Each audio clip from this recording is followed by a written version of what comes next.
Kami meninggikan nama Tuhan, kami memuliakan nama Yesus di tempat ini.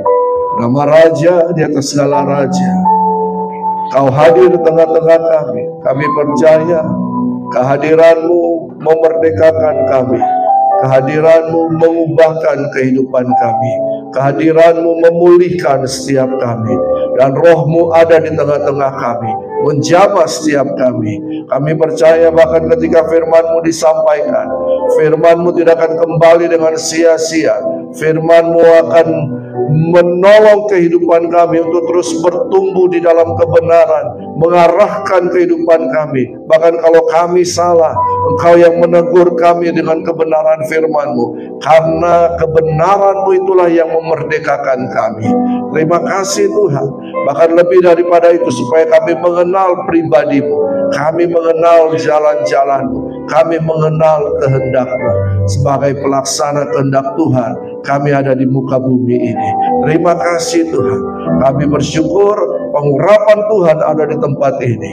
Dalam nama Tuhan Yesus Kristus yang percaya katakan amin. Shalom. Haleluya. Silakan duduk Bapak Ibu Saudara. Puji Tuhan. Hari ini kita merayakan ulang tahun kemerdekaan Republik Indonesia. Ulang tahun yang keberapa? 80 tahun. Apakah ada di tempat ini yang sudah berusia mendekati usia kemerdekaan Indonesia? Oh, belum ada. Puji Tuhan. Ya, coba lihat kiri kanan, berikan senyum yang paling manis. Ya, katakan merdeka. Haleluya. Iya, kita percaya Indonesia sudah merdeka dan NKRI harga mati. Amin. Tapi masih banyak keluhan di bangsa ini. Katanya bangsa yang merdeka, kami belum merdeka.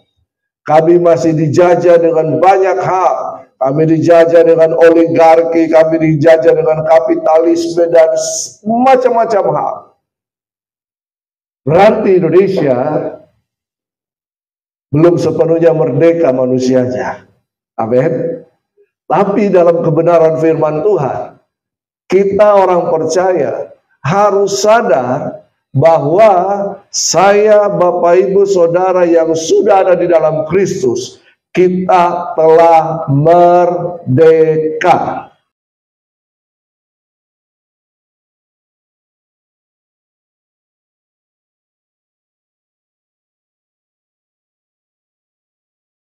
Saya, Bapak Ibu Saudara yang sudah di dalam Kristus, sebenarnya kita sudah merdeka. Saya, Bapak Ibu Saudara yang sebenarnya kita harus sadari kalau kita sudah ada di dalam Kristus, kita sudah merdeka. Amin. Katakan kiri kananmu, kamu telah merdeka. Ya. Nah, coba kita lihat bersama-sama. Kita benar-benar merdeka jika, ini dia, ya. Kita benar-benar merdeka, ada kata jika. Coba kita baca bersama-sama. Yohanes 8 ayat 30 sampai yang ke-36. Yohanes 8 ayat 30 sampai yang ke-36.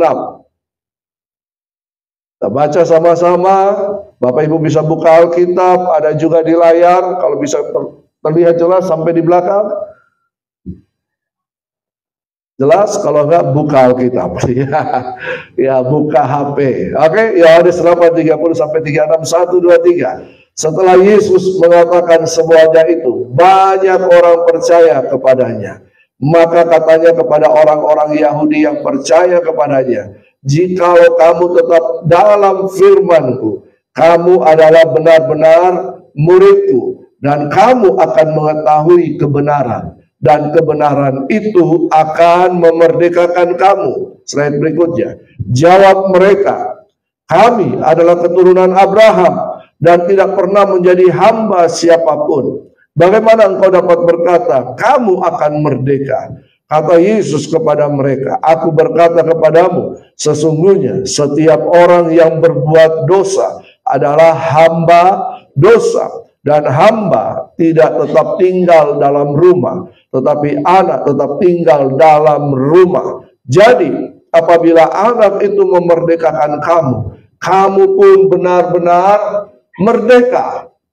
Sekali lagi, jadi apabila anak itu memerdekakan kamu, kamu pun benar-benar merdeka.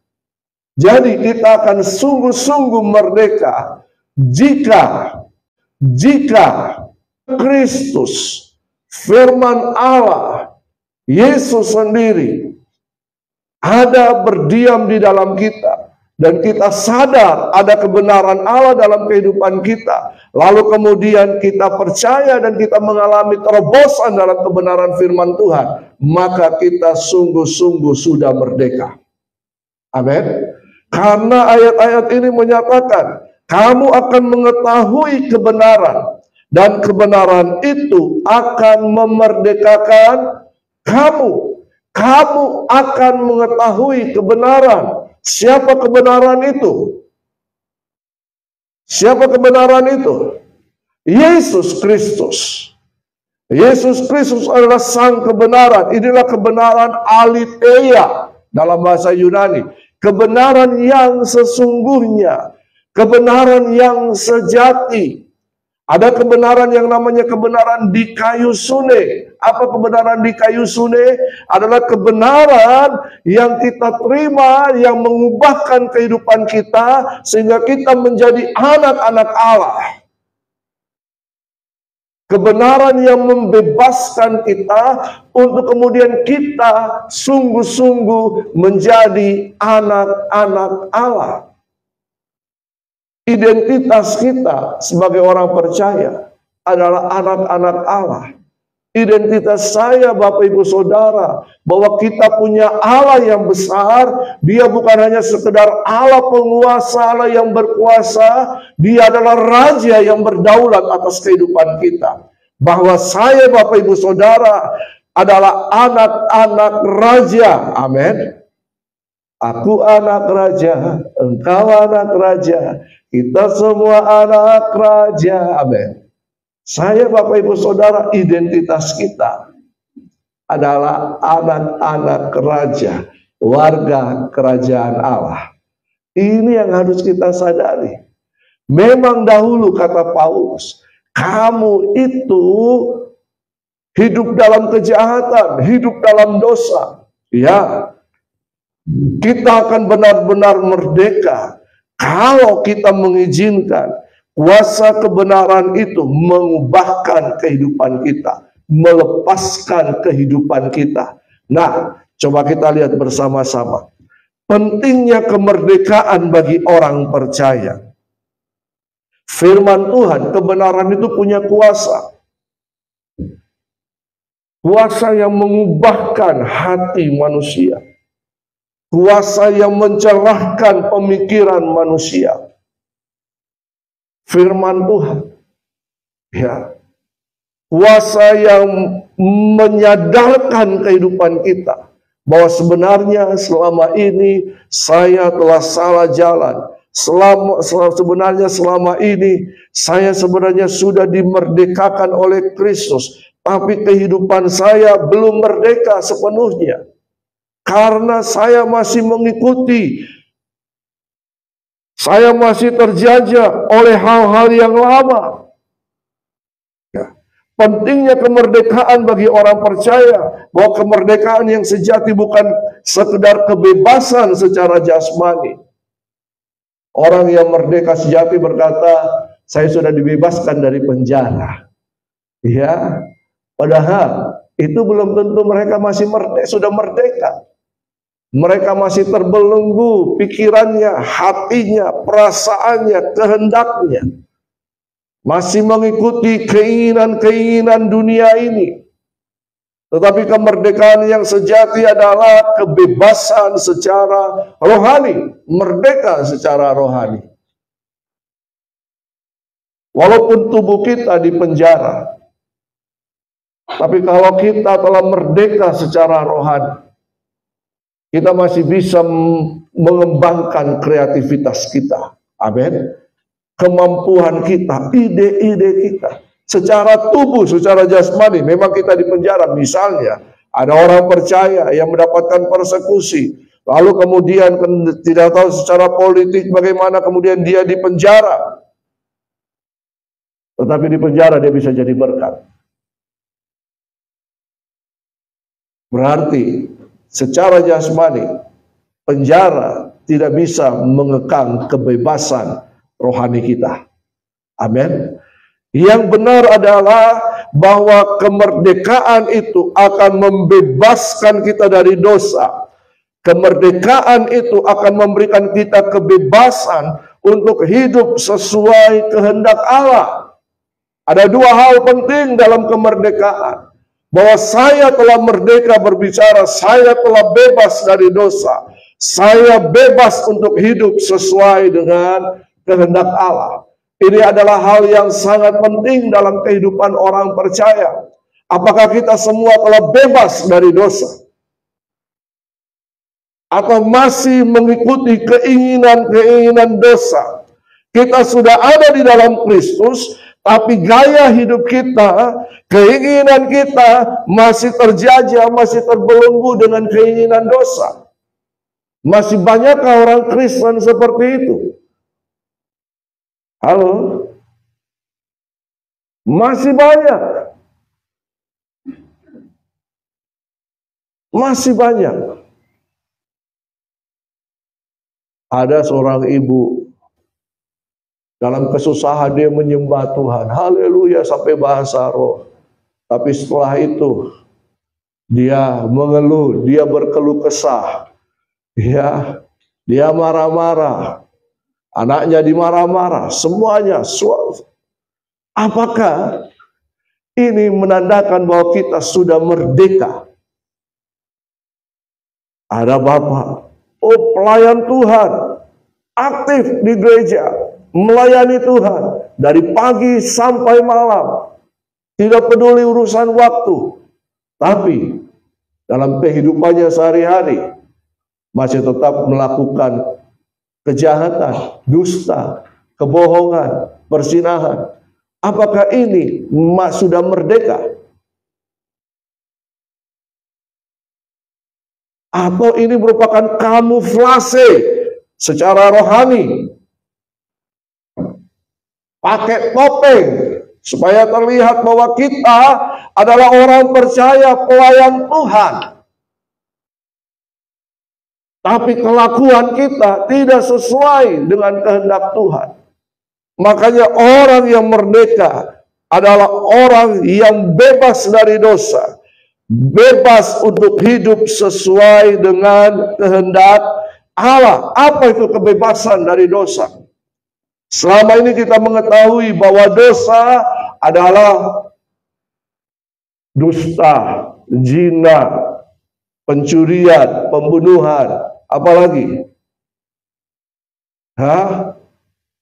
perselingkuhan. Itu dosa. Itu turunan dari dosa.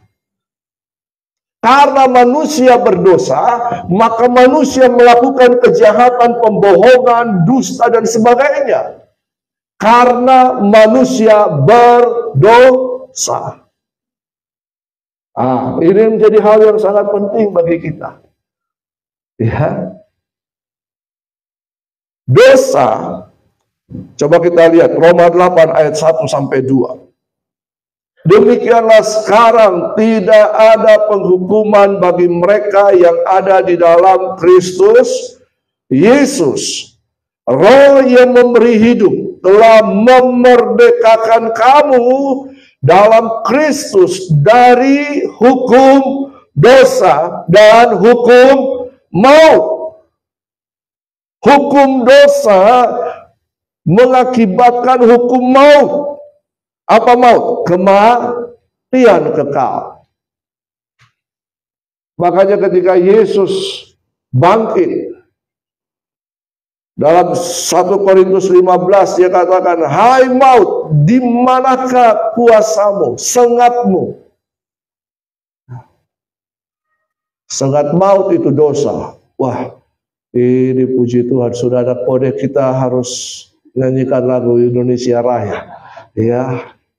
Tapi nyanyi Indonesia Raya habis itu pote-pote terhadap pemerintah, terhadap mengeluh keluh kesah terhadap bangsa ini. Itu tidak seharusnya demikian, betul kan? Ya.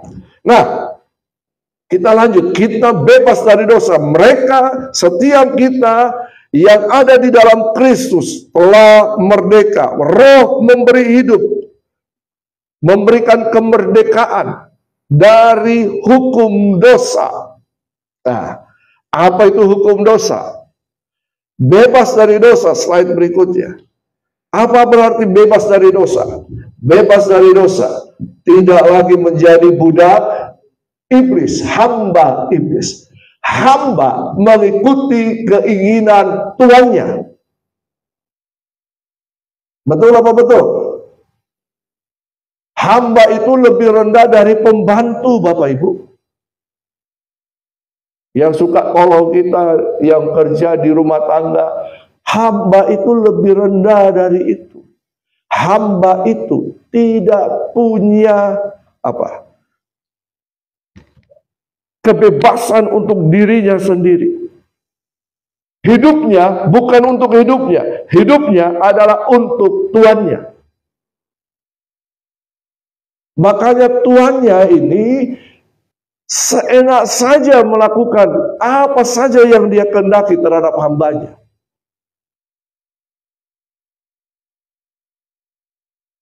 Hamba mengikuti keinginan tuannya. Kalau ketika kita jatuh dalam dosa, berarti kita telah menjadi milik iblis. Iblis menjadi tuan kita.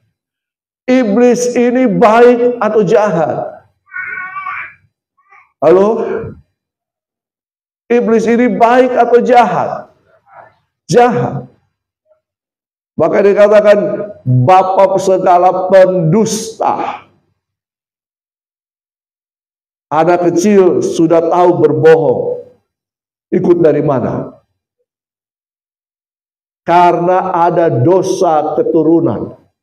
Dosa warisan.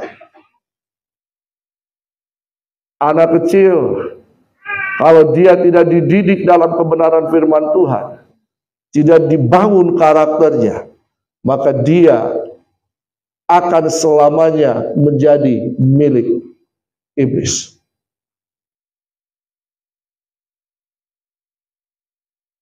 Saudara bilang, ada yang berkata, bayi yang baru lahir itu ibarat kertas putih. Siapa bilang? Mazmur berkata, sejak dari dalam kandungan kita telah dikandung dalam dosa. Tapi ketika kita sadar, kita bertobat, kita percaya Yesus, maka kuasa Kristus memerdekakan saya, Bapak Ibu Saudara. Amin. Jadi bebas dari dosa berarti tidak lagi menjadi budak iblis. Posisi dan status kita dipulihkan kembali menjadi anak-anak Allah. Roma 3 ayat 23 berkata bahwa mereka yang jatuh dalam dosa telah kehilangan kemuliaan Allah. Berarti kalau kita kembali lagi percaya Yesus, hidup benar dalam Kristus, maka posisi kita yang telah jatuh dikembalikan lagi. Kita dulu budak iblis, terhilang kehidupan kita, maut, kematian kekal. Tapi karena karya Kristus, kita dipulihkan kembali menjadi anak-anak Allah, warga kerajaan Allah. Identitas kita ini sangat penting. Identitas kita menentukan. Kita harus sadar bahwa kita ini adalah anak-anak Allah, anak-anak raja, warga kerajaan Allah. Bukan hanya sekedar KTP. Identitas ini penting. kemana-mana identitas ini akan ikut mengikuti kita, betul kan? Identitas kita sebagai warga negara Indonesia, betul kan? Kalau kita keluar, apa yang menandakan bahwa kita adalah warga Indonesia? Identitas kita, paspor kita kan? Betul apa betul? Kita hidup dalam dunia ini, dunia telah dikuasai oleh si jahat. Untuk membedakan kita dengan dunia ini, orang-orang dunia apa? Identitas kita. Ini penting. Banyak orang Kristen tidak sadar kalau dia adalah anak-anak Allah, warga kerajaan Allah, sehingga kelakuannya masih sebelum itu.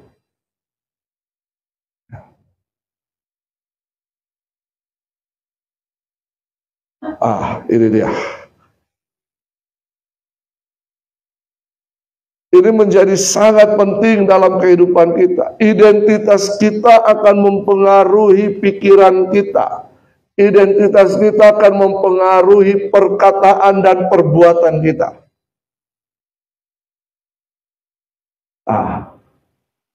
Jangan menyatakan demikian.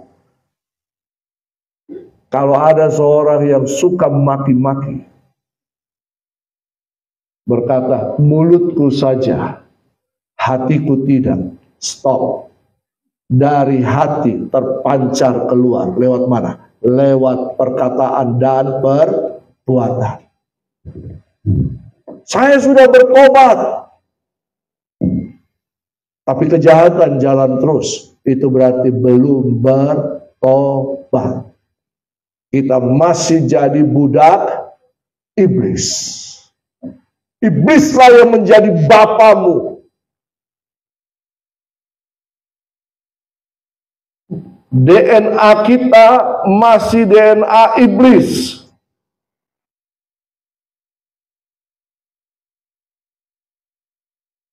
Makanya kita harus bertobat sungguh-sungguh. Kemerdekaan, kebenaran itu yang memerdekakan kita. Kebenaran itu Yesus Kristus sendiri. Setelah kita merdeka, jangan lagi kita menjadi budak iblis. Kita harus sadar kita menjadi anak-anak Allah. Kita tidak lagi mengikuti keinginan dunia, keinginan daging, keinginan mata, dan keinginan keangkuhan hidup.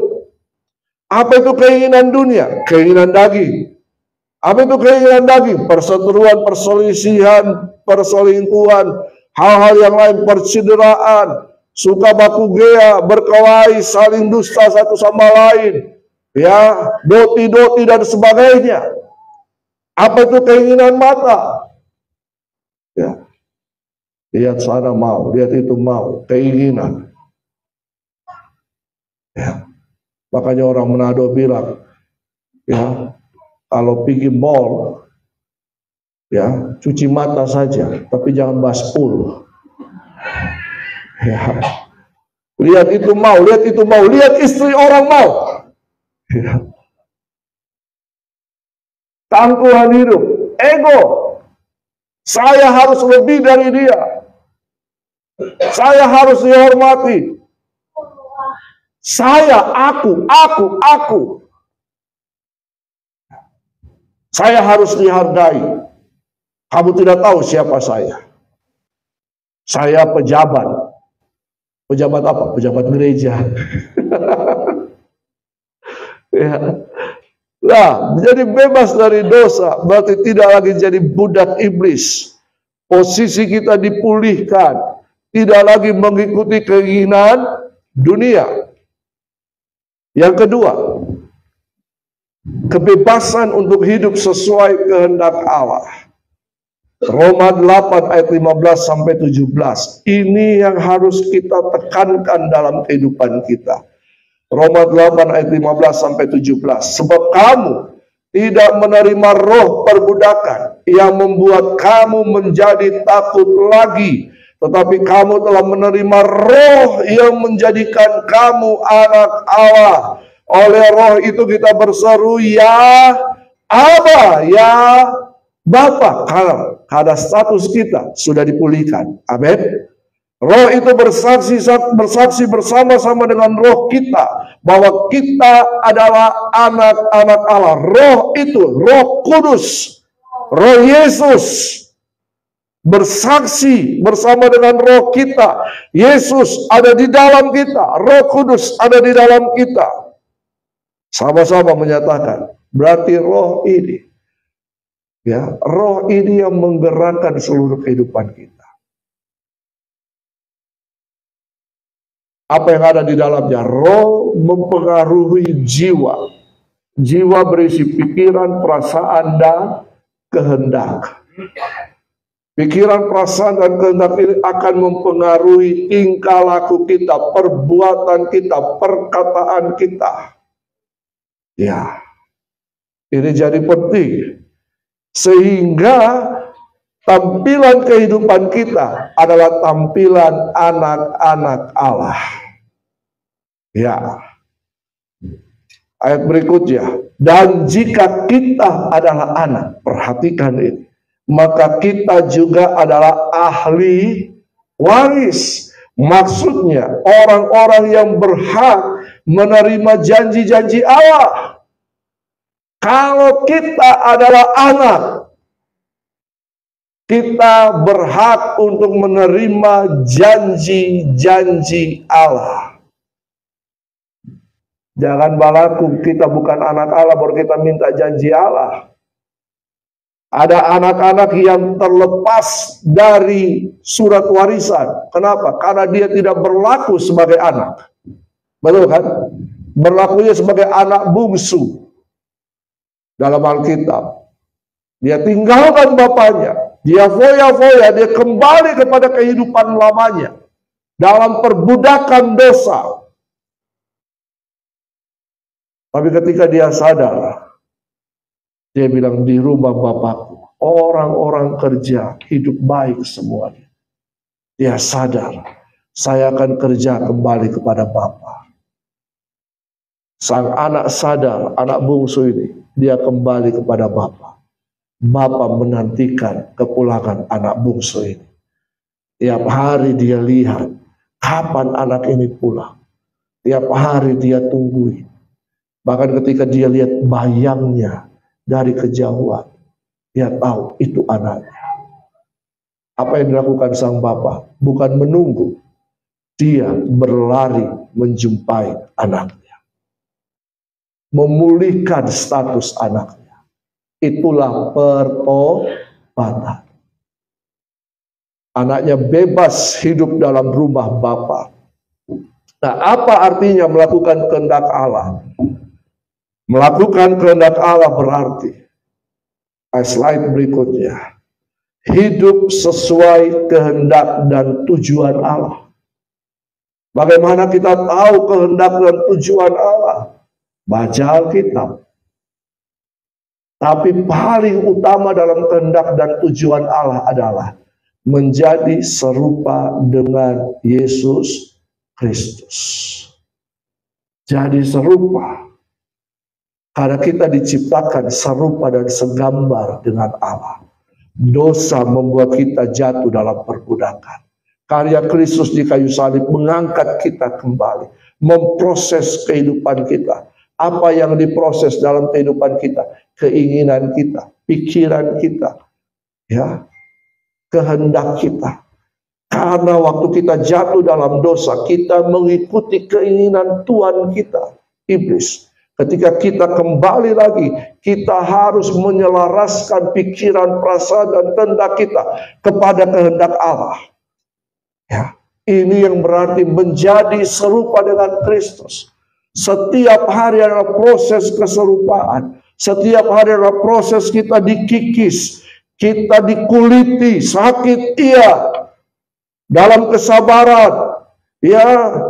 Kita dikuliti, ada orang-orang yang membuat kita tidak sabar. Tapi karena kita mau jadi seperti Yesus, sabar. Suka koro-koro, tapi karena kita mau jadi seperti Yesus, tahan mulutnya. Karena mau marah, saya mau jadi seperti Yesus. Ya, suka koci. Tahu toh? Ya, Saya mau jadi seperti Yesus. Saya kan sudah bertobat. Saya sudah jadi anak Allah. Saya mau jadi seperti Yesus. Suka tipu, tipu sana, tipu sini. Ya, saya mau jadi seperti Yesus. Berarti hidup menjadi serupa dengan Yesus Kristus adalah hidup yang tidak serupa dengan dunia. Amin. Katakan kiri kananmu, jangan menjadi serupa dengan dunia lagi. Tadi, hidup serupa dengan dunia adalah hidup yang menuruti keinginan dunia. Keinginan mata, keinginan daging, keangkuhan, hidup. Tapi hidup kita menjadi berkat, menjadi dampak. Ini kehendak Tuhan dalam kehidupan kita. Kita menjadi berkat, menjadi berdampak dalam hal apapun dalam kehidupan kita. Bukan hanya di gereja sebagai pelayan Tuhan, orang lihat kita melayani. Tapi bagaimana kita di luar, itu yang menjadi penting dalam kehidupan kita. Apakah kita masih mempunyai gaya hidup seperti mereka yang belum bertobat? Atau kita sudah hidup sesuai dengan nilai-nilai kebenaran? Jadi anak Allah. Anaknya siapa ini? Betul? Oh, anaknya papanya. Papanya itu. Oh, memang Tom itu bapaknya. Ya toh? Anak mencerminkan siapa bapaknya. Siapa orang tuanya. Jangan bikin malu. Makanya orang tua kita selalu berpesan, jangan bikin malu keluarga. Betul apa betul? Ya, karena saya, Bapak Ibu Saudara, ada di marketplace. Kita bukan hanya bawa diri kita, kita bawa keluarga kita, nama besar kita. Saya membawa marga Kopstan. Ya. Secara jasmani, tetapi secara rohani saya membawa nama Yesus Kristus Tuhan. Di mana saja orang akan lihat kita. Ketika hidup kita berdampak, maka hidup ini menyatakan terang Injil Kerajaan Allah. Amin. Ini bebas melakukan kehendak Tuhan. Ada yang berkata, kalau kita sudah jadi orang Kristen, kita dilarang untuk ini, kita dilarang untuk ini. Iya.